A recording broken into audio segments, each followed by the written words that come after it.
how was your experience of playing in a major? Let's start with big questions, obviously. Well, it was my first one, and it was amazing. Like everything was super good. It was just on a different level, like on a whole other level than the previous events I've played, and yeah, everything was great about it. It was the best event I've played, definitely.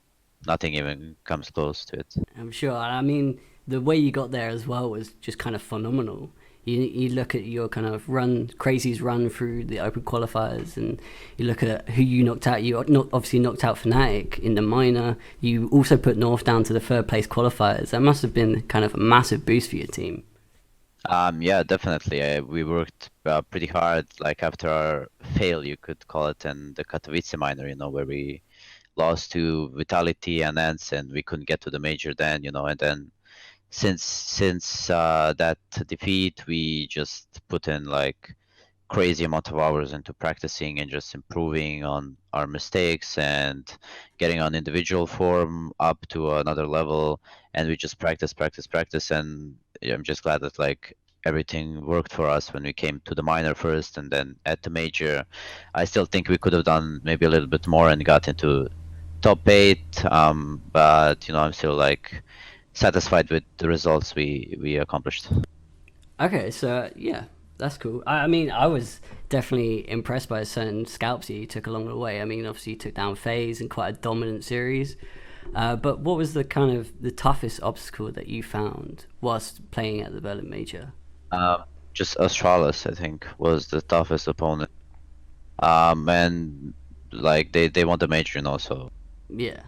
it was really hard to play against them in a sense that you could never guess what they were doing. It's like so hard to predict them or outsmart them, or just like their utility damage is on a whole other level. We just kept every round, every map, it doesn't matter. We just kept getting grenaded in our ass and Molotov and flashbanged and just like bullied out of the server. It was just something we never experienced before. Well, I mean, you guys definitely put up kind of a massive fight against that. You guys obviously set a new record for the longest match at a major, taking it to 60 rounds. I mean, that must have been crazy for you guys to go Yeah, into. it was a hell of a map. It was just back and forth, back and forth. It was just a straight brawl. Yeah. We just used the only weapon we have, and that was just our individual skill. And they came, like they challenged us. They wanted to prove that they're not just like smarter than us and better at using utility.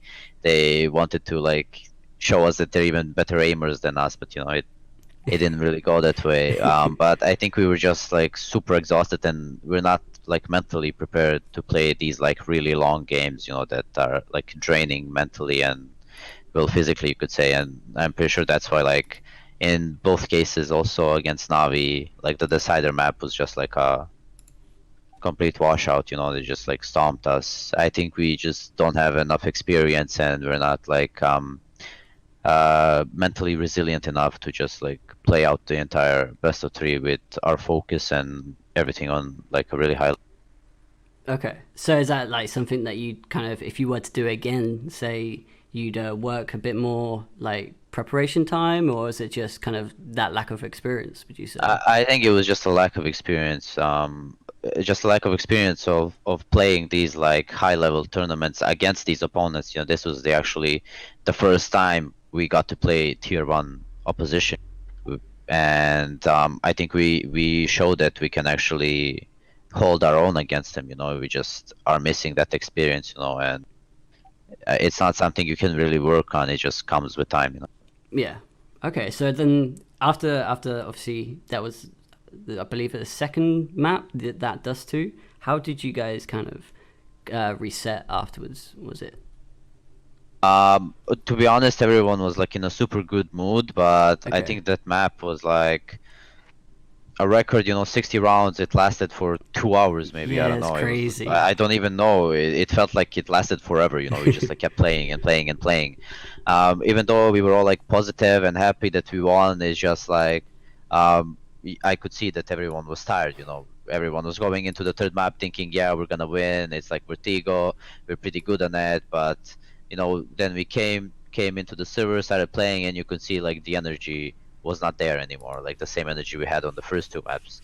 Everyone was just they weren't like feeling down or anything. It was just no more energy left. Like we gave it our all in that Dust 2 game, and we just had nothing else to give. That's it. Okay, cool. So yeah, you kind of mentioned everyone was kind of still in high spirits essentially. But so in your kind of role as IGL with Crazy, how closely do you work with Emmy, and what do you think a coach brings to a team in general?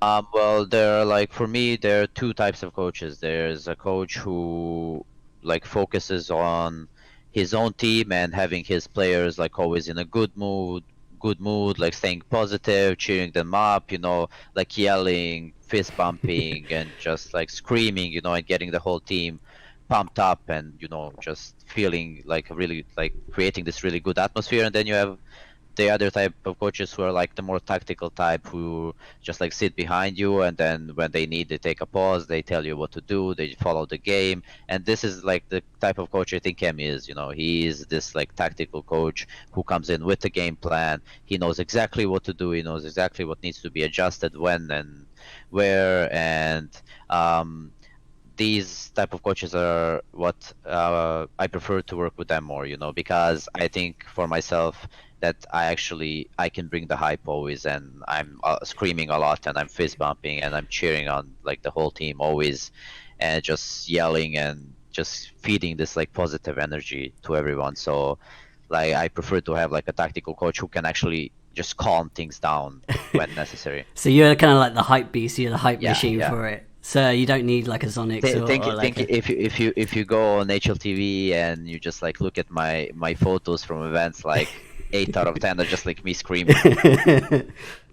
Second, I'm going to kind of move on to your kind of career experience, unless you had any last words for kind of the major in terms of what you kind of like to see improve maybe for next time. What was your kind of personal experience as a player? I don't know, like nothing against Starladder. They did like their absolute best. I think the only thing that could have been better was the hotel we were at actually. And this is not just me, this is pretty much everyone who was there. Just I think they mixed up something or made a mistake or whatever. I think they made it up for it by just like introducing this pretty sick stage and in the arena, and everything was like on another level for sure there. So yeah, in terms of your kind of experience as a pro player, you've played previously. Well, you currently play with Esperanto and Hunter in Crazy, but you kind of met Esperanto in Imperial. You met Hunter in iNation. Was it kind of a conscious decision to keep playing with these guys, or was it something else that just pulled you together throughout your career? I just randomly met these people, and I like the way they play, and I think we get along pretty good. So I just like brought them with me. I mean, these are the guys that I like to have by my side, and I trust them. So I always want to play with them in a team because I know how like high their ceiling is, how much potential they have, and both of them can like grow to be like top, like one of the top 10 players in the world. I have no doubt about this, and that's why I insisted on just sticking with them and playing with them. Okay, cool. And so are these kind of like a core kind of foundation that you'd like to build around in future? Well, I think the core and like the foundation, I would say, is just like me and Hunter. SP is like here and there, but I would say that mostly our like whole team right now just revolves around me and Hunter, like working together, because we are kind of the guys who I don't want to say like do most for the team, but like are, you can say, most impactful. Okay, so you guys have the kind of most impact in games and stuff like that. Yeah, in and out of the games, yeah. And outside, so is it you guys kind of inform the culture of the team as well? Yeah. Okay, so is that sorry, 1 second. So obviously you mentioned earlier the rumor was already kind of linking you and possibly Hunter to a new look French G2, French org G2. is this a possibility in your eyes, or is that I would just people in definitely be open to HATV? no, I would definitely be like open to possibility, but the thing is that, and I don't know why, but right now, like I have so many offers, and it's offers for me and Hunter, like coming in as a duo, and I think it's 6 or 7 potential lineups that are interested in picking us up. So I don't know where we'll end up, but maybe we will stay in crazy. Nothing is yet decided, but. I was just super like shocked to see that there is actually so much interest in the two of us. I mean, you get both of you definitely put on some spectacular performances at the major. You definitely pulled it off on the big stage. I think so, anyway. Uh, so is that your relationship with Hunter? Is that kind of built on just playing with him for so long, or do you guys have like kind of do you work well with each other, or is it just the fact that you've played for so long? Well, we didn't really play for such a long time. Yeah. We had like some time in iNation, and then some time before that. We also played together, and then we just linked again in Valiance, which is now crazy. But somehow we get each other. We understand each other as just like individuals and as players, and somehow when we're in game, we don't really need to communicate. We just like understand each other's and each other, and we know like what the other guy is gonna do, and we always work so good as a duo, like in the server. And I would say we're pretty good friends outside the server too. So there is this like just chemistry between us, and I think that's why like our team has been like on the rise since we joined. Okay, so in like just to put it back a little bit, you kind of obviously went to Renegades for a couple of months, and you played IGL there. But afterwards, you said you didn't really feel comfortable in IGL in the IGL role. Is that something that you kind of want to take another look at, see if you could play a different kind of role within another team? Well, when I joined Renegades originally, it wasn't meant to be the IGL. It was just by the time I got my visa sorted out and everything, Yam, who was the IGL then, Yeah. if I remember correctly, left the team, and then there was just like this gap, and no one could IGL, and then they just came to proposition if I want to try it, and then like I'm always up for like doing whatever my team needs me to do. So I was like, yeah, but I was like, this was my first international team, a first like bigger team, but I would play like stronger oppositions, because before that I was just playing FPL and just nothing like else, just some pugs, that's it. And I came over there, and it was just like too much for me. I was 19. I moved to America. I think I wasn't ready for this like level of competition. And on top of that, I was just like trusted into being this in-game leader, which I've never done before in my life. And it was just a complete disaster. It really like shook my confidence, and I just like. It came to like a point of no return. It was just a matter of time before I was like removed from the team. Yeah, it's definitely a lot of pressure on such a young player's shoulders as well. Yeah, but after that, I just focused on myself and playing the role that I actually play, which is like the anchor city side, mostly lurk on T side, and I just like grinded it back. But the more I played, the more I realized that I could actually like I have this like brain for the game, and I could actually be the in-game leader. So in whatever team I played after this, I was usually the secondary caller, helping the in-game leader, and somehow whichever team it was, at the end I ended up being the in-game leader. I took over when we kicked Crystal in Imperial, and same here while we were in Crazy back then Valiance. When things weren't working out, I also took over the IGL role, and somehow I think like my whole path throughout my career has always somehow ended up at me being the IGL role, and I think I've just accepted that this will be my role, and there's no I don't think anyone is like better suited for it than me. So you're kind of a leader out of reluctance, but now you're kind of you're into the role. Yeah. Obviously, Crazy are playing in the Pinnacle Cup. for ECS Season 8. Is there any kind of opponents that you've been checking out or that you feel could pose a threat to Crazy? To be honest, I don't even know who is in the cup. There's just everything we did is just like been 100% focused on the major. I don't even know if you have any events to play or anything in the next like month or two. I'm like completely clueless about it. So Yeah. if you want to tell me like some team names, then I'll tell you if I'm afraid of anyone or well, not. I mean, I understand how crazy the schedule can be right now, especially with like over here we've been covering the international and then the Berlin major, and now we've got the Pinnacle Cup and ECS season starting up. We've got Blast going on. Well, what's your kind of opinion on the kind of CS:GO scene at the moment in terms of the schedule? I think it's like too much. I think there are like way too many tournaments, and the schedule is just so rough. It's just constant traveling, especially when you look at the tier 1 teams who get invites for like every single event, you know. I don't think they even go home. They just go from one event to another, and I think this is just like too draining, you know, like if mentally and physically to just keep traveling and then playing and then traveling back and just get no rest or anything.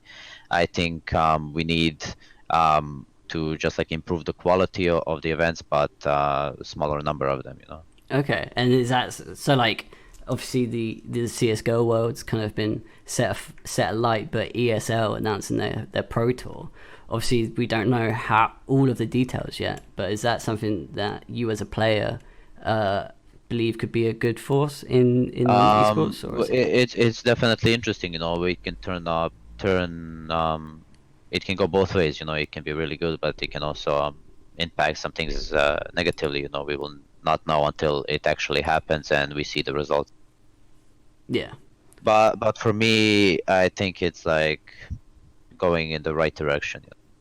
Kind of formalizing the schedule Yeah. and getting everyone on the same page. Yeah. Okay. We've spoken about your role as IGL, but in your opinion, what makes a good IGL? I think you don't have to be an in-game leader in the game. You also have to be like a leader outside of the game as well, and be like a role model to other players, especially if those players are younger than you and they look up to you, and they like if they see you working hard, it will motivate them to also work hard, you know, and improve. And it's also, I think, the most important thing for an IGL is to always, you know, keep a level head, you know, to whenever you're playing a game, he's the one that needs to be absolutely calm, because if he starts like panicking and like calling some stupid stuff, then just everyone in the team is going to be just lost, you know, and just running around like headless chickens, yeah. So the most like important thing for the IGL is to actually keep track of his players, like how are they like mentally, are they feeling good, are they feeling bad, like if they're having a bad game, it's like up to the IGL to you know, bring them back up, to motivate them, to I don't know, give them some mini speech or whatever, you know, just to bring the spirits up, you know, because if someone is having a bad game, they'll usually not talk as much as they would like not give off positive energy, but it would be like negative energy, and maybe the guy who is sitting next to him would be like, oh, why is this guy tilted, and then he'll start like thinking about some bad stuff. So it's really important that you as an IGL keep everyone in this like positive mind space, and just not let anyone tilt while you play the game. That's it. Okay, and is that kind of like the toughest part as well, or as well as the most important? Yeah, this is definitely the hardest part. I mean, when you're playing a game, especially on LAN, like there are of course bad calls, but I think anything you call on LAN can work. It's just about if your players are feeling confident to actually go out and take the duels, like everything will go much easier, you know. And same thing happened to us against Team Liquid. We played their first game at a new Legend stage, and I was just trying to let everyone feel comfortable, and I was calling in a way because I trusted my teammates that they would go and take duels, but instead, like, everyone was like, oh, we're playing the #1 team in the world, and everyone was super scared. They didn't want to peek. They just like waited for them to just come and kill us, you know. And I think we just got one round on the T side there and lost 69 at the end, you know. But I just like I had a talk with the guys and everything, and I told them that like there is nothing to be afraid of. I know that you can like out aim everyone here at this tournament, you know. And then we came the second day after, we beat NIP, we beat FaZe, you know, and everyone was playing with confidence. So it's much easier also for the in-game leader when you just know that your players are in a good mood and you keep them in this like good mood and positive and motivated, and then they just like run around the map full of confidence and they take duels that they know they can win, you know. Yeah, I mean, definitely speaking to a bunch of kind of coaches and IGLs, confidence definitely seems to play a massive deal in terms of playing on LAN as well. Is that the biggest factor that you put into your IGL, or do you factor in kind of skill level as well? Because obviously you believe I that your need players. to. Yeah, of course. I always believe in my players. That's a must. Like if you're gonna lead someone, you have to believe in them. You know, and same goes around. If you're gonna have someone beating him for you, you have to trust their words. You have to trust their calls, and you just have to believe in each other completely in order for things to work. But I think the most important thing is having good communication and having confidence. If you want to play online, this is like absolutely like the two things that you absolutely need to have if you plan on winning, you know. um and I think the most important part is communication, because communication decides a lot of things, like the small things, like the info you give, or like if you're in a 3v3, 2v2, like 2vx, whatever situations, confidence is the most important part. How you communicate to your teammates and what info you give basically decides if you win the round or not, you know.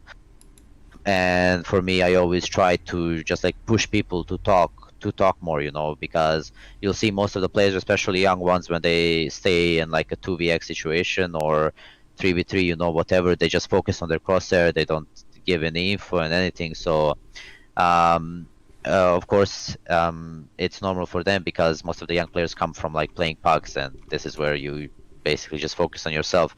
So for me, like a really important thing is to get people to focus more on their communication, you know.